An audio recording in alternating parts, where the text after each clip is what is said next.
History, the show where we share our favorite stories from Boston history. This is episode 68, The Execution of Washington Goode. Hi, I'm Jake. And I'm Nikki. This week, we're going to discuss an 1848 murder case that nearly brought an end to the death penalty in Massachusetts. When a young black man named Washington Goode was convicted of first-degree murder that year, there hadn't been an execution in Boston for 13 years. White men who had been convicted of the same crime had their sentences commuted to a life in prison, and tens of thousands of petitions poured in asking the governor to do the same thing for Goode. Yet, even so, he was sent to the gallows. We'll discover why that was. But before we talk about the hanging of Washington Goode, and before we take a look at this week's featured historic site and upcoming event, we have a special request. This year marks the centennial of the 1918 Spanish flu. It was the most deadly pandemic in human history, and it got started right here in Boston. We're going to do a show on the outbreak later this year, and we'd like to include some of your family's stories. Did someone in your family get sick with influenza in 1918? Did they work in a hospital or volunteer with the Red Cross? Did they serve in a military unit whose readiness was affected by the flu? We set up a hotline where you can get in touch with us at 617-383-9255. If you have a story you can tell in about a minute or less, just leave a voicemail telling us. We'll set up the clip. Again, the number is 617-383-9255. If you have a longer story you think we should hear, leave your contact information and we'll get in touch. Now, let's turn to our historic site. If you listened to our classic episode about Boston's resistance to the Fugitive Slave Act last week, you might remember a scene where two different groups of abolitionists are holding two competing meetings in Boston. Anthony Burns was being held in the federal courthouse as a fugitive slave. At Faneuil Hall, a group of mostly white abolitionists spent the evening debating a series of futile protests. Up on Tremont Street, another group of abolitionists met at the Tremont Temple. This group was mostly black, and they quickly came to the conclusion that action was the only answer. The resulting attempt to storm the courthouse and free Burns was unsuccessful, but in a way it embodies the role of the Tremont Temple in the abolitionist movement in the mid-19th century. Before it opened as a Baptist church, and before it became a hub of abolitionist thought, the original building was constructed as a Greek Revival-style theater in 1827. It operated as the Tremont Theater for the next 18 years, but it slipped deeper and deeper into debt. On December 28, 1843, the theater building was sold to a congregation that called themselves the Free Church Baptists. They vowed to make the new Tremont Temple free to attend, unlike most Boston churches at the time, which charged a monthly rent on pews. And they also vowed to make it racially integrated. That was certainly unlike most Boston churches at the time, and it was unlike most churches anywhere in the U.S. Today, the Tremont Temple claims to have been the first multiracial church in the country. It became a favorite venue for abolitionist orators from Sam Houston to William Lloyd Garrison to Frederick Douglass himself. In fact, on December 3, 1860, a group of fine, upstanding white citizens got so offended about what Douglass was saying at the Tremont Temple that they rioted in order to shut him up. Just over 2 years later, it was the place where thousands of hopeful Bostonians gathered to await news from the telegraph offices. On January 1, 1863, President Lincoln signed the Emancipation Proclamation, and a breathless runner brought word to the Tremont Temple, where Frederick Douglass announced the news to the crowd. Later, he'd remember the moment. The occasion, wherefore, was one of both hope and fear. Whether we should survive or perish depended in large measure upon the coming of this proclamation. We were waiting and listening as for a bolt from the sky which should rend the fetters of 4 millions of slaves. We were watching, as it were, by the dim lights of the stars for the dawn of a new day. We were longing for the answer to the agonizing prayers of centuries. The church building was gutted by fire in 1852 and 1879, and finally completely destroyed in 1893. The current building was completed and dedicated in 1896. Despite its rich history, the church doesn't rest on its laurels, because, as their website says, God has blessed Tremont Temple throughout our long history. We are aware, however, that history will not save us. Because it's an active house of worship, the only way to see the stunning main hall is to attend a service at 10:30 a.m. on a Sunday morning. And for our upcoming event this week, we're highlighting the Framingham History Center's upcoming event, From Slavery to Freedom, a slave narrative of Aunt Sally Williams, recorded by Edna Dean Proctor. Per the center's website, storyteller Libby Frank will portray Edna Dean Proctor as an abolitionist and journalist who published Aunt Sally Williams' story just 5 years after Uncle Tom's Cabin was released. Born in New Hampshire and buried in Framingham, Edna Dean Proctor spent many years in Brooklyn, New York, at the home of Henry Bowen, publisher of The Independent. When Aunt Sally showed up at the offices of the paper in January 1857, Edna was asked to record her story. After being enslaved on a North Carolina rice plantation, Sally was sold to a more lenient master and was able to work as an independent entrepreneur with her children living with her. But the jealousy of her neighbors, both black and white, forced her back into the cruelties of slavery in Alabama. How Sally's son bought her freedom through a network of literate slaves, and her delivery to Brooklyn, is a tale as compelling today as it was in antebellum days. Songs of the period will be sung by Adrian Williams. The event will be held Sunday, February 25th at 2 p.m. Tickets are $10. We'll include details on the location and how to purchase tickets in this week's show notes. In the archives of the Concord Library, there's a paper scroll 8 inches wide and over 7 feet long, covered in signatures. The second signature is that of Henry David Thoreau. On the reverse side, a newspaper clipping identifies the document as a petition against the execution of Washington Goode. When it was rediscovered in the archives in the 1960s, little was known about it, and less was known about the man named Washington Goode.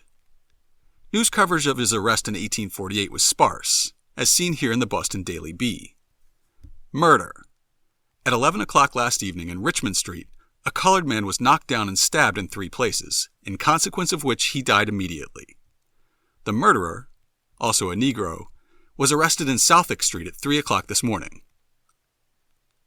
You might be left wondering, as Barry Kritzberg was in a 1994 article about the petition, why did 400 citizens of Concord, almost 20% of the population, concern themselves over the fate of an obscure black seaman convicted of murdering a shipmate after a quarrel over a prostitute?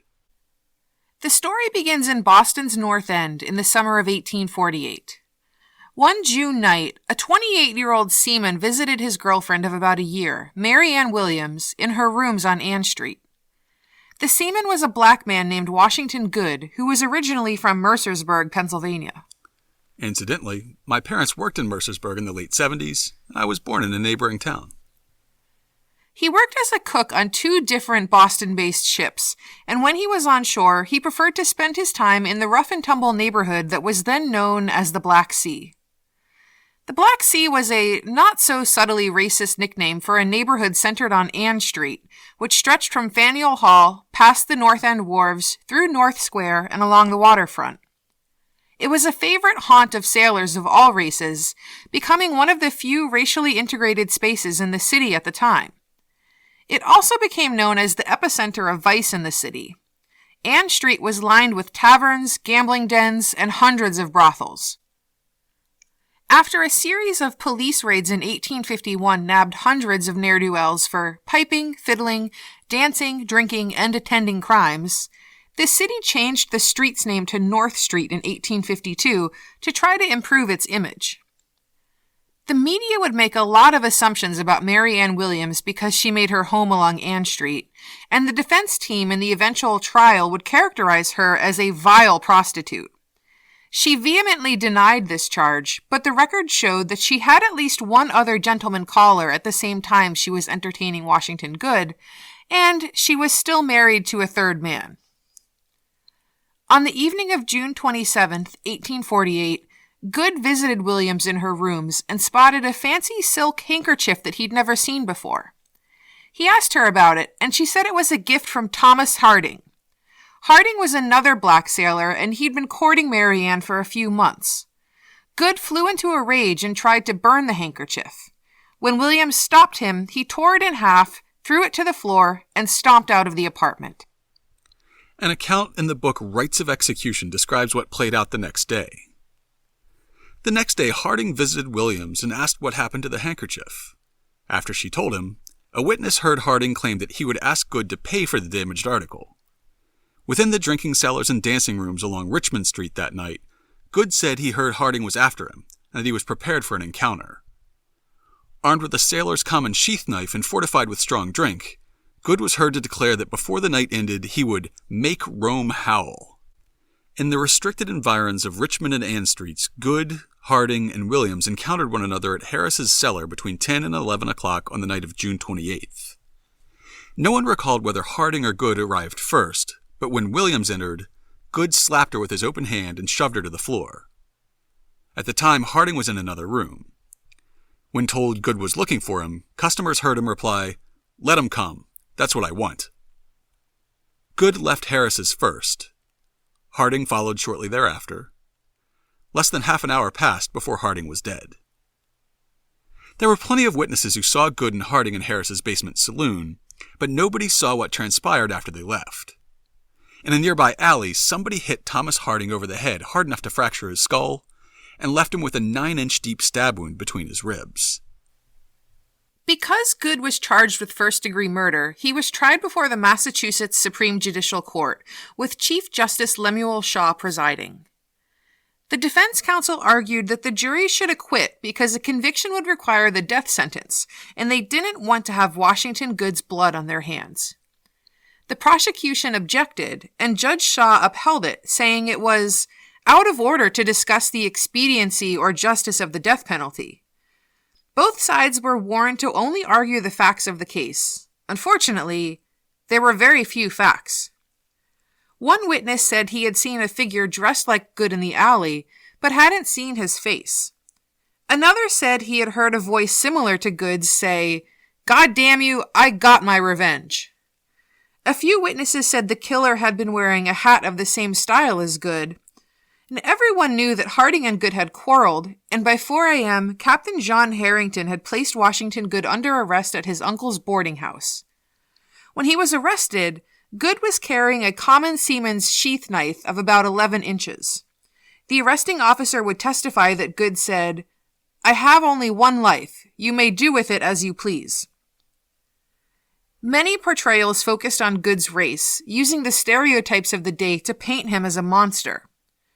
One newspaper described him as an ugly-looking fellow with a retreating forehead, high cheekbones, and short, woolly hair, who wore a mustache on his upper lip.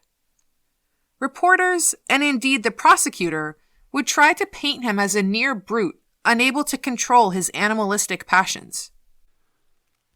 On the other side, death penalty opponents would appeal to the Massachusetts abolitionist tendency to argue that his race made Washington Goode naive, a sort of poor innocent wretch. A sympathetic newspaper said, "He had no school or pulpit, no father or mother to teach him. He'd been raised in the rice swamps. He had been in New Orleans, where an agent of the Bible Society had been refused to give the Bible to a slave. He floated along into Massachusetts and into Boston, where his class associates. Here he had gotten into a drunken quarrel. Threats were offered on both sides. A man is found murdered, and he is charged with the crime, and Massachusetts has nothing better for him than to hang him." Another editorial said, "Half savage as he is, ignorant and unenlightened, because centuries of oppression have debased his race, and because in the midst of enlightenment and civilization, his race alone has been deprived of light and bound down by the laws of perpetual ignorance. His soul is as dark as was that of his ancestors when torn from their African home. It is not Goode who begs his life at your hands, for I verily believe that no one would call more loudly than he for death in preference to imprisonment. To him, mere animal as he is, life has no joys beyond those which personal freedom gives." Even Goode's defense counsel, when Judge Shaw offered Goode a chance to speak on his own behalf, claimed that, as a member of a benighted and downtrodden race, he had nothing to say. There are some historic criminal cases where, when we look back, we can recognize a clear miscarriage of justice, where the evidence clearly shows that the accused was innocent. The Washington Goode case isn't so clear-cut. From everything we've read, it certainly seems possible that he was guilty. But the prosecution was far from proving that beyond a reasonable doubt. The entire case was built, as William Lloyd Garrison put it, on circumstantial evidence of the most flimsy character. Nevertheless, the jury deliberated for less than 35 minutes before returning a guilty verdict, and Judge Shaw sentenced Washington Goode to hang. At the time Washington Goode received his death sentence, there hadn't been an execution in Boston for 13 years. It was the height of the 19th century movement to abolish the death penalty. The progressive tendency that led reformers to oppose slavery, support women's suffrage, and eventually take up the cause of prohibition also expressed itself in widespread opposition to the death penalty. Advances in science helped doctors of the age cure diseases of the body and the mind. Certainly, it would only be a matter of time until science allowed the eradication of crime. And in the meantime, wasn't it cruel and unusual to hang a man? The sudden influx of Irish immigrants in the 1840s also led to the Catholic Church occupying a newly influential position in Boston, and the church was against the death penalty. The Boston Pilot, a newspaper published by the local Catholic archdiocese, would write the following.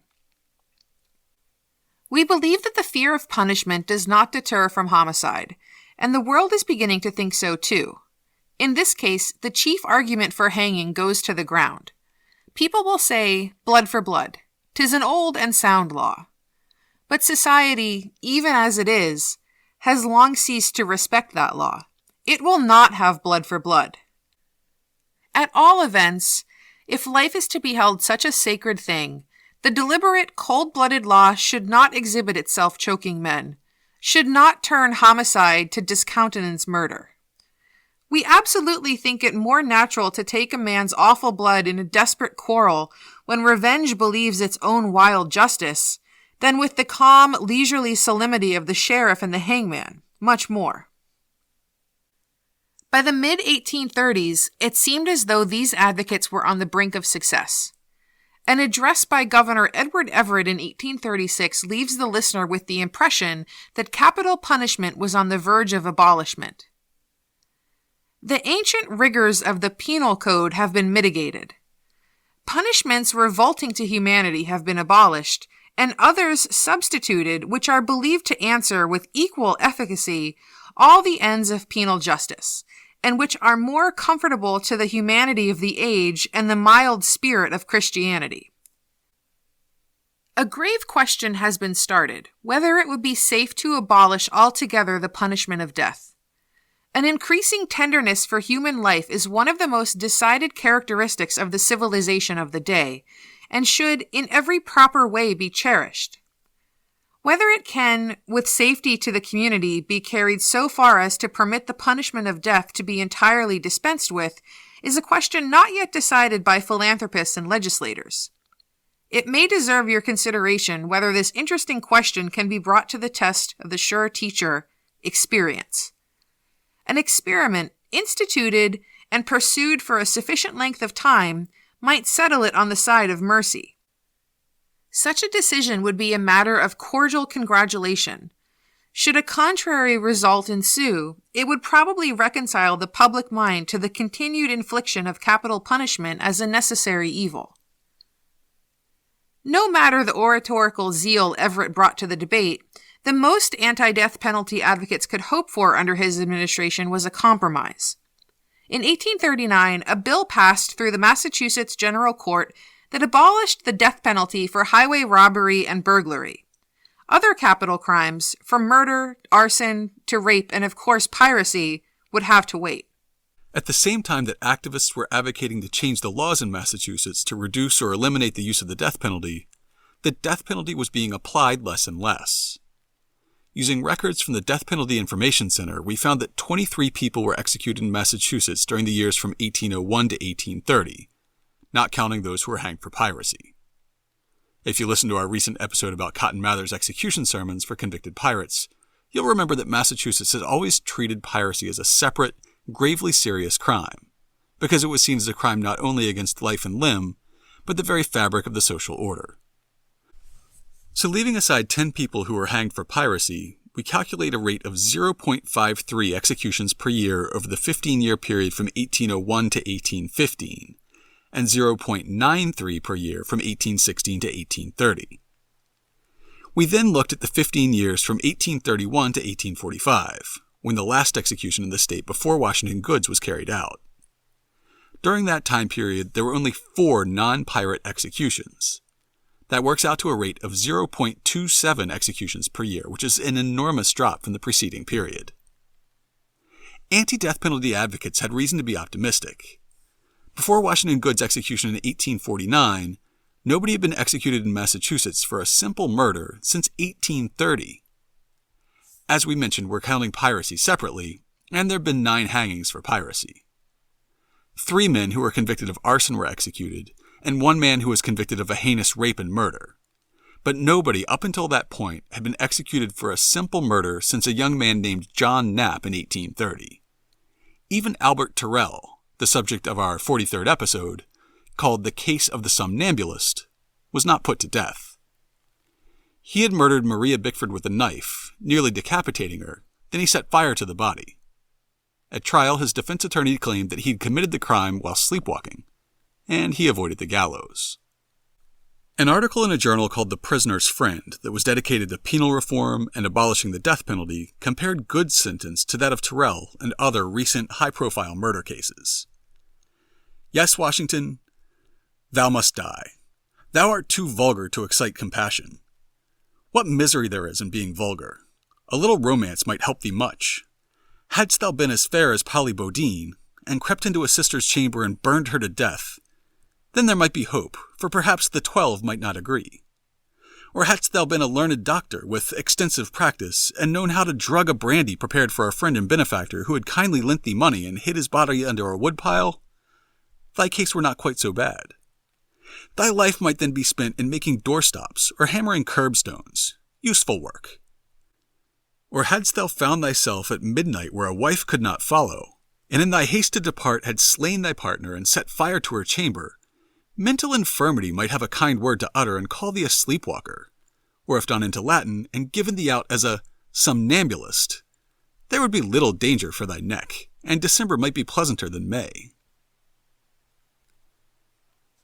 When so many white men who faced murder charges were convicted of lesser crimes, pardoned, or had their death sentences commuted, there was widespread outrage at the decision to hang Washington Goode. Even the same week Goode was sentenced to die, a murderer named Auguste Duty had his sentence commuted from death to life in prison.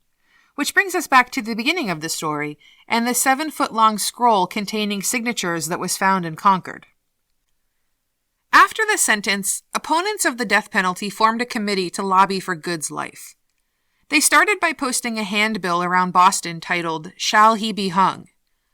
A version of it appeared in William Lloyd Garrison's abolitionist newspaper, The Liberator, and other papers.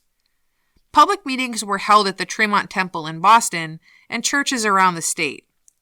An open letter to Governor Briggs said, "Sir, heaven spare your reputation, and your counsel and your posterity, for I fear the very earth will cease before the stain be washed out."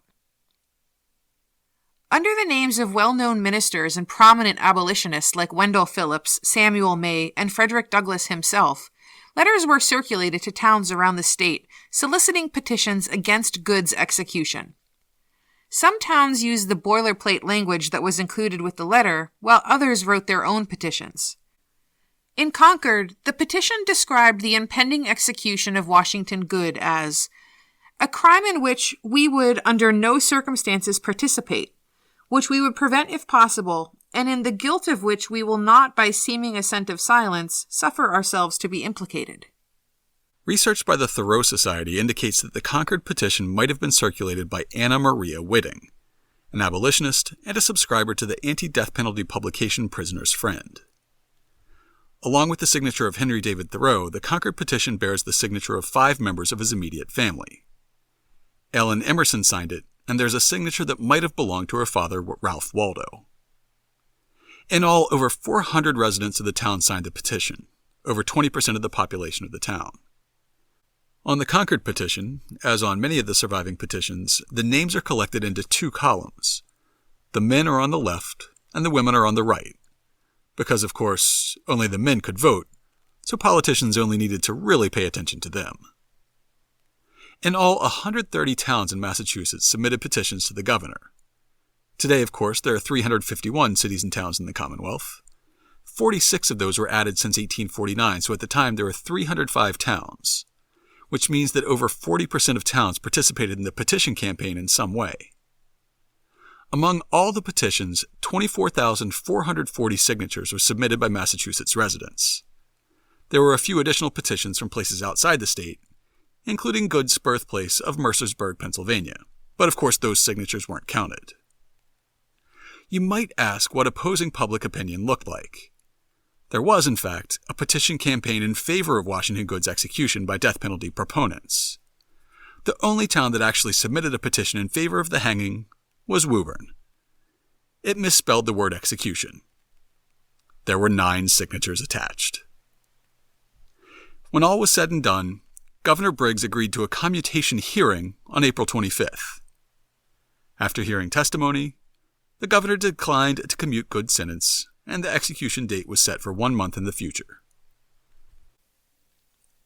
From the first English settlement of the Massachusetts Bay Colony through the early 1800s, all executions in Massachusetts were held publicly. In response to the growing campaign against the death penalty, executions in mid-19th century Boston began to be carried out privately. Critics said that moving executions to private settings had the effect of moving them out of sight and out of mind, inspiring an 1849 poem. Put the scaffold on the common where the multitude can meet, and all the schools and ladies summon, let them all enjoy the treat. What's the use of being private? Hanging is a righteous cause. Men should witness what you drive at when you execute the laws. When Washington Goode's execution was scheduled for May 25, 1849, in the prison yard at the Leverett Street Jail in the West End, an editorial in The Prisoner's Friend decried the private hanging. But again, I would not sanction murder in any form, but I do solemnly believe that the murder which your victim is said to have committed, for you are not absolutely certain that you have got the right man, would never have half the corrupting influence upon the community that your legal murder will have on the 25th day of May. It may be done privately, but what of that? Even the most senseless, who can put a thought to a thought, must see through this thin gauze of your lawmakers, that they are ashamed of their own work. What, sir, you propose to benefit the Commonwealth and all future generations, and yet your work must be done privately. No, in heaven's name, let the deed be done on our common at the most holy time and by the most holy men. A review conducted by your Baptist brethren in England recommends that the execution place be St. Paul's Cathedral or Westminster Abbey, and that a bishop or an archbishop be the hangman. Do not skulk behind the stone walls of a miserable jail and there coolly put your victim to the torture. Give us the broad day and the public highway. In fact, why not have it during the religious anniversaries? Would it not give a zest to the services of that Holy Week? Let all the benevolent societies pause and all the Sabbath schools be assembled. Let it have all its sanctifying influences, especially as this will probably be the last man, for you would not have hung a woman, and perchance not even a white man, and possibly not even a man of wealth, and possibly not even done this deed at all. But it has been covertly hinted to me that a few votes were lost last year because no one was executed. But let that pass. The night before the execution, Goode met with his clergyman, maintaining his innocence until the end. It was standard operating procedure to post a guard on suicide watch outside the cell of the condemned on the eve of his execution. William Lloyd Garrison's newspaper, The Liberator, carried an account of Goode's last night on earth. At about 12 o'clock, the officer discovered that Goode had attempted to commit suicide by cutting the veins at the elbow, by swallowing a large quantity of tobacco and paper, and by stuffing his blanket into his mouth. Assistance was called, and the flow of blood stopped, though he was left in a very weak state. Goode had first swallowed tobacco and other substances to try to poison himself, then used a shard of glass to open the veins in his arms, then tried to smother himself by swallowing part of his blanket. A doctor saved his life. The state would not be denied its vengeance. After the doctor stopped the flow of blood, Goode spent the rest of the night alternating between vomiting, and sleeping fitfully. At 7 a.m. he was awakened. A Reverend Taylor prayed for his forgiveness in the next life, while Goode slipped in and out of consciousness due to the blood loss. Activists had raised the idea of using one of the newly discovered anesthesias on condemned prisoners. The law said that the punishment of death shall be inflicted by hanging the convict by the neck until he is dead. But it didn't say that he had to be conscious. The prisoner's friend, always sympathetic to a convict, argued that ether or chloroform should be used to render a prisoner insensible to pain. The sentence of death could be carried out without unnecessary pain and suffering. The question now arises, how shall the hanging be performed here in Boston? Since the last execution among us, the ether discovery has taken place. Ether or chloroform is now universally used by surgeons in painful operations. Shall not the convict share also the advantages of this benign discovery? He is to be hanged by the neck. Shall not this be done with the least possible pain? If we follow the spirit of the law, there would seem to be no doubt that it must be done with the least possible pain. And it seems equally clear that it is within the discretion of the sheriff to permit any form of alleviating the pain which is consistent with the one thing imposed upon him by the law, namely, the hanging of Goode by the neck until he is dead. We will not undertake to determine whether humanity does not require that the convict, if he chooses, shall be allowed the benefit of ether. We content ourselves with saying that it is clearly within the discretion of the sheriff to permit the pains of the convict to be thus alleviated. At 8:45, it was time for the sheriff and guards to lead Washington Goode in a procession to the gallows, but Goode couldn't stand up or even keep his eyes open. No ether was administered, but it was unclear whether Goode was fully conscious anyway. He was strapped to a chair, and the chair was carried to the scaffold by 2 guards. About 100 witnesses observed the execution from the prison yard, while hundreds more crowded into windows and on rooftops in the surrounding streets. The book Rites of Execution describes the final spectacle. The condemned man requested water, and at 9:30, the sheriff led the procession to the gallows with Goode carried by 2 constables. He was lifted onto the platform, placed over the drop, and had the rope adjusted around his neck. Sheriff Everleff read the warrant signed by the governor, who was reported to be out of town attending a Baptist convention in Philadelphia. The sheriff asked Goode if he had any last words, but the sailor only moaned. His eyes were upturned toward the skies and fixed vacantly upon the void above when the deputy sheriff drew a white hood over Goode's face. At 9:45, the drop fell, and Goode's body, still fastened to the chair, plunged several feet. Those nearest the gallows heard the neck snap. The body hanged 25 minutes before physicians examined it and pronounced Goode dead. The next day's newspapers reported the terrible spectacle of a man too weak to stand being strapped to a chair and hanged. The Boston Herald's headline screamed, "Leverett Street Tragedy." The Boston Investigator said, "Washington Goode is a colored man, and here ends all reasons for hanging him."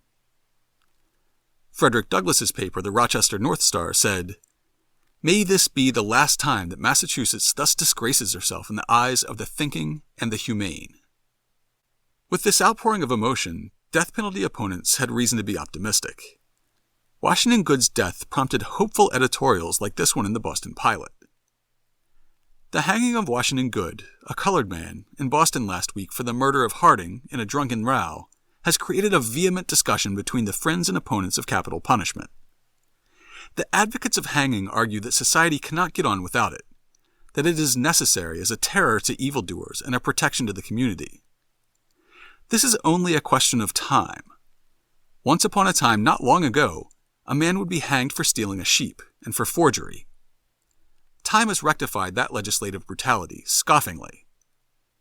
In a little time, justice will be ashamed to remember that she used to strangle poor devils with her white fingers for the good of society.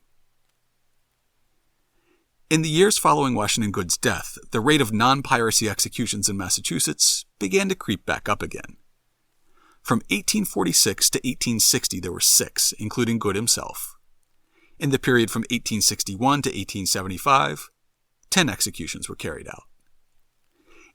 In a tragic irony, The movement against the death penalty and petitions in support of Washington Goode may well have led to an increase in the number of executions in Massachusetts. If the argument against executing Goode had been that the death penalty was applied unfairly to black defendants, certainly the remedy would be to hang more white men. The year after Goode was executed, John White Webster, an educated, politically connected professor at Harvard Medical School, was sentenced to death for killing his friend George Parkman, one of the richest men of his era. When Parkman went to collect a debt from Webster, the latter man flew into a rage, beating Parkman to death with a fireplace poker. Then, perhaps panicking, he dismembered the body, burned parts in his furnace, attempted to dissolve others with acid, and dumped more down his privy. When a janitor discovered the remains, all that was recovered was half a torso, most of one leg, part of the second, a pelvis, and a badly burned jawbone. You can hear the whole story of Webster's crime and trial in episode 24, but after he was convicted and sentenced to death, his influential friends began to lobby the governor on his behalf, insisting that a prison term was more appropriate for a man of his wealth and class than a hangman's rope. However, Governor Briggs was feeling pressure from the other side as well. The Fall River Weekly News carried an editorial warning Briggs of the political consequences of commuting Webster's sentence. If any delays, misgivings, or symptoms of mercy are manifested, the gibbeted body of Washington Goode will be paraded before the mind's eye of His Excellency. If he relents in this case, though the entire population of the state petitioned for a remission of sentence, Governor Briggs will forfeit all claim to public respect as a high-minded, honorable, and impartial chief magistrate. He can do one of two things and retain his character as a man and a public servant: resign his office, or let the law take its course. Briggs let the law take its course, and Webster was hanged.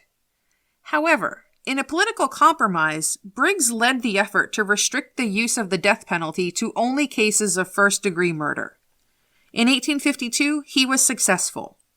The Massachusetts General Court passed a bill that outlawed the use of capital punishment for rape, arson, and treason against the state.